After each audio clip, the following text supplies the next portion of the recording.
এই মুহূর্তে আমরা আবারও নজর রাখবো যে লোকসভা কেন্দ্রে আজ ভোট রয়েছে অর্থাৎ রানাঘাট, সেই লোকসভা কেন্দ্রেও কিন্তু যথেষ্ট গুরুত্বপূর্ণ। এখানে কিন্তু মুকুটমণি অধিকারী, জগন্নাথ সরকার তাদের দ্বৈরথ দেখতে পাবে মানুষ, এমনটাই আশা করছে রাজনৈতিক মহল। রানাঘাট থেকে রয়েছেন সরাসরি আমাদের প্রতিনিধি সুবল মজুমদার, আমরা কথা বলবো তার সঙ্গে। সুবল, এই মুহূর্তে ঠিক তুমি কোন জায়গায় দাঁড়িয়ে রয়েছে এবং তার পাশাপাশি জানতে চাইবো যে রানাঘাট লোকসভা কেন্দ্রে আর কিছুক্ষণের মধ্যেই কিন্তু ভোট গ্রহণ প্রক্রিয়া শুরু হবে, সামগ্রিক ছবিটা ঠিক কি?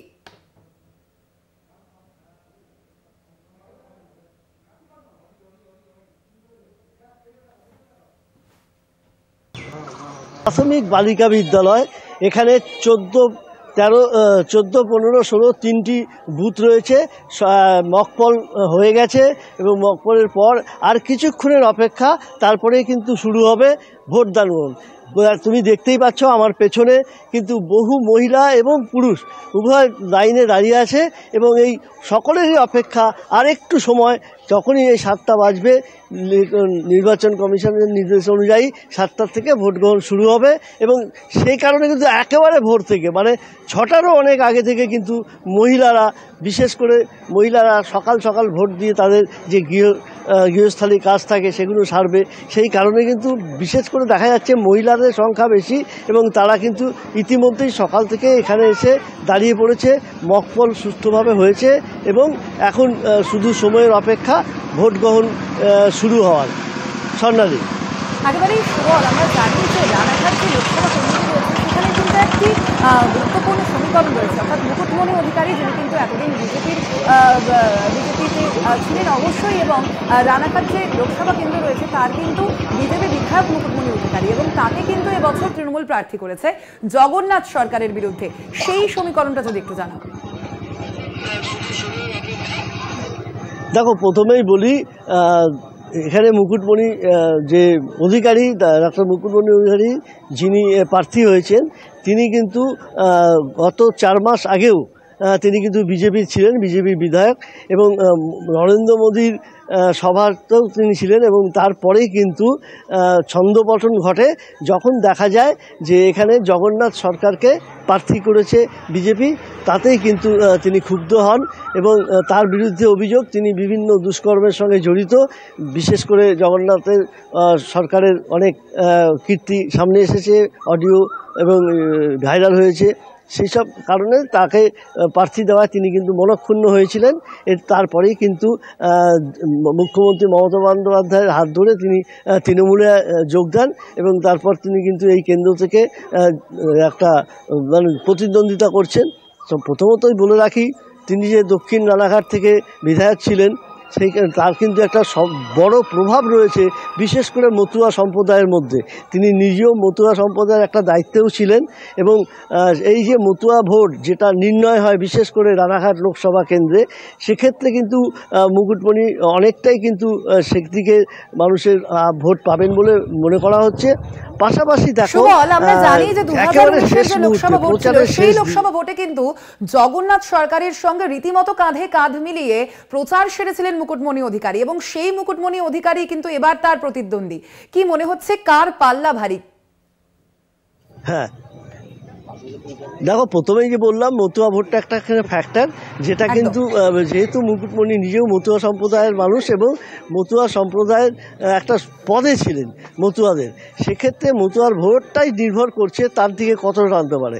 তবে শেষ মুহূর্তের প্রচারে মিঠুনের হাত ধরে তার যে স্ত্রী স্বস্তিকা ভুবনেশ্বরী, তিনি কিন্তু ওই শেষ মুহূর্তে যেটা করে সেটা কিন্তু একটু হলেও ক্ষত হয়েছে বা একটু হলেও কিন্তু অস্বস্তিতে পড়েছেন। মুকুটমণি এ কথা বলার অপেক্ষা রাখে না।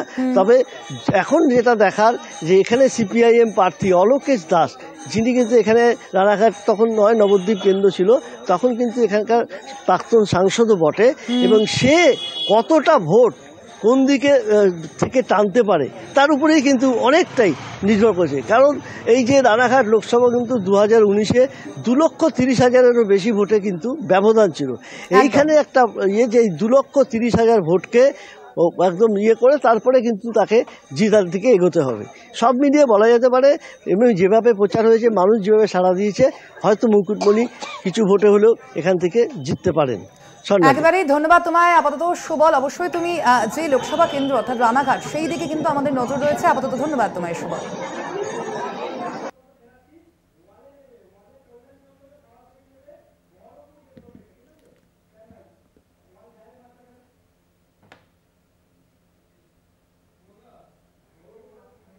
আপনাদের জানিয়ে রাখি, আজ কিন্তু বাংলায় 8টি লোকসভা যে কেন্দ্র রয়েছে সেই লোকসভা কেন্দ্রে ভোট রয়েছে এবং সকাল থেকেই যেমনটা যে চিত্র সামনে আসছে যে সাধারণ মানুষ ইতিমধ্যেই বিভিন্ন ভোট গ্রহণ কেন্দ্রে কিন্তু পৌঁছে গিয়েছেন, যেমনটা রাজনৈতিক নেতৃত্ব তারা বার্তা দিয়ে থাকেন। যেহেতু অবশ্যই গরম এবং সেই গরমকে কাটাতে বা গরম থেকে বাঁচতে কিন্তু সকাল সকাল ভোট গ্রহণ কেন্দ্রে পৌঁছে যাবেন এবং অবশ্যই সেই ছবি আপনারা দেখতে পাচ্ছেন। ইতিমধ্যেই বহু ভোট গ্রহণ কেন্দ্রে সাধারণ মানুষ তারা কিন্তু পৌঁছে গিয়েছেন ভোট দিতে।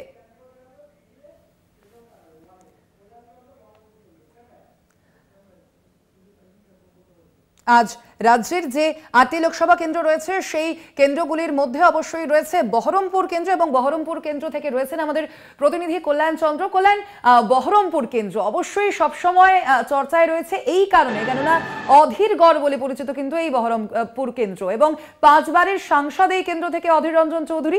এইবার কি মনে হচ্ছে এবং তার পাশাপাশি আজ তুমি যেইখানে দাঁড়িয়ে রয়েছো সেখানে সামগ্রিক চিত্রটা ঠিক কি? দেখো স্বর্ণালী, প্রথমেই তোমাকে বলে রাখি, বহরমপুর লোকসভায় মোট 1879টি কেন্দ্রে ভোট গ্রহণ হবে এবং দীর্ঘ লাইন শুরু হয়ে গেছে ইতিমধ্যেই। 7টা থেকে ভোট শুরু হবে। তবে তুমি যেটা বলছিলে যে অধীরগড়, বহরমপুর লোকসভা গত 5 বারের সাংসদ অধীর চৌধুরী, 5 বারের পর এবার কি 6 বার জয়ী হবেন অধীর চৌধুরী, সেটাই যেমন বড় প্রশ্ন, তেমনি বড় প্রশ্ন হয়ে দাঁড়িয়েছে বিজেপি প্রার্থী ডক্টর নির্মল সাহা এবং তৃণমূলের প্রার্থী ইউসুফ পাঠান। সুতরাং এই তিনজনের জোট টক্কর লড়াই শুরু হয়েছে। সাধারণ মানুষের মধ্যে স্বাভাবিকভাবে জিজ্ঞাসা, কে জয়ী হবেন, কে পরাজিত হবেন। অধীর চৌধুরী তার কি গড় ধরে রাখতে পারবেন, না নির্মল সাহা বিজেপি থেকে জিতবেন, না বিশ্বকাপ জয়ী ক্রিকেটার ইউসুফ পাঠান জয় ছিনিয়ে নিয়ে চলে যাবেন। অর্থাৎ এই তিনজনের জোট টক্কর বহরমপুর লোকসভায় শুরু হয়েছে এবং বহরমপুরের আমরা যেখানে দাঁড়িয়ে রয়েছি বিটি কলেজ, সেখানে দেখা যাচ্ছে যে সকাল থেকেই ভোটারদের লম্বা লাইন এবং বিভিন্ন জায়গায় ভোটাররা সকাল সকাল ভোট দিতে শুরু করবে। তুমি জানো যে মুর্শিদাবাদ এবং জঙ্গিপুর যে লোকসভা দুটি ভোট হয়ে গেছে, সেই ভোট দুটো কিন্তু শান্তিপূর্ণ ভোট হয়েছে। বিশেষ করে মুর্শিদাবাদের শান্তিপূর্ণ ভোট এবং রক্তহীন ভোট এইবারই প্রথম। সুতরাং এই ভোট গ্রহণকে বিভিন্ন রাজনৈতিক দল সাধুবাদ জানিয়েছিল। সেই স্বাভাবিকভাবেই আজকের যে ভোট, সে ভোটটা যেন শান্তিপূর্ণ হয় সেটাই সবাই চাইছেন এবং শান্তিপূর্ণ ভোটের জন্য নির্বাচন কমিশন 75 কোম্পানি নির্বাচন কেন্দ্রীয় বাহিনী রয়েছে, পাশাপাশি 4000-এর বেশি রাজ্য পুলিশ প্রত্যেক বুথে থাকবে এবং যে সমস্ত স্পর্শকাতর বুথ রয়েছে সেখানে 4 জন করে কেন্দ্রীয় বাহিনী থাকবে এবং অধীর চৌধুরী তার নিজের গড় ধরে রাখতে পারবেন কিনা। কারণ সবচেয়ে বড় প্রশ্ন হচ্ছে যে 2014 সালে 3.5 লক্ষ বেশি ভোটে জয়ী হয়েছিলেন অধীর চৌধুরী। এরপর 19 সালে মাত্র 80,000 ভোটে জয়ী হয়েছিলেন অধীর চৌধুরী। এবার সেই জয় তিনি বজায় রাখতে পারবেন। একদমই কল্যাণ, এই জায়গায় আমার দ্বিতীয় প্রশ্ন জানতে চাইব তোমার কাছে যে অবশ্যই অধীর রঞ্জন চৌধুরী একটা গুরুত্বপূর্ণ ফ্যাক্টর এবং তার নামই যথেষ্ট বহরমপুর লোকসভা কেন্দ্রের ক্ষেত্রে, কিন্তু ইউসুফ পাঠান অর্থাৎ তৃণমূল প্রার্থী ইউসুফ পাঠান, যার বিরুদ্ধেও বহিরাগত যে শব্দবন্ধ তা কিন্তু ব্যবহার করেছেন বিভিন্ন সময় বিরোধী নেতৃত্ব, সেক্ষেত্রে তিনি কতটা ম্যাজিক দেখাতে পারবেন এই কেন্দ্রে, কি মনে হচ্ছে? দেখো, ইউসুফ পাঠান যখনই এসছেন তখন থেকে তিনি বলেছেন যে তিনি বহিরাগত নন, তিনি দেশেরই বাসিন্দা, একজন ভারতবাসী এবং ভারতবাসী হিসেবে যে কোনো জায়গায় দাঁড়ানোর তার কিন্তু রাইট রয়েছে এবং তিনি এদেশেই থাকতে চান এবং বাংলা তার ভালো লাগে। আস্তে আস্তে ইউসুফ পাঠান যে 2 মাস ধরে রয়েছেন বহরমপুরে, সেখানে কিন্তু তিনি যেমন বাংলা শিখেছেন, বাংলা খাবার শিখেছেন এবং সবচেয়ে বড় কথা তিনি বাংলার মানুষের কাছে যা ভালোবাসা পাচ্ছেন। আমরা তার সঙ্গে কথা বলেছিলাম, তিনি বলছেন যে এখানকার মানুষের যে ভালোবাসা, এখানকার মানুষের যা ব্যবহার, সেটা তিনি না এলে বুঝতে পারতেন না। তিনি এখানেই থাকতে চান, এখানকার জন্য কিছু করতে চান, এখানে ক্রিকেট একাডেমি গড়ে তুলতে চান। পাশাপাশি অধীর চৌধুরী যিনি কংগ্রেসের সাংসদ ছিলেন, সেই অধীর চৌধুরীর বক্তব্য যে 5 বারের পর মানুষ তার উপর ভরসা রাখবে, সেটাই তিনি বিশ্বাস করেন। উল্টো দিকে বিজেপির যিনি নির্মল সাহা রয়েছেন, তাদেরও সংগঠন বেড়েছে।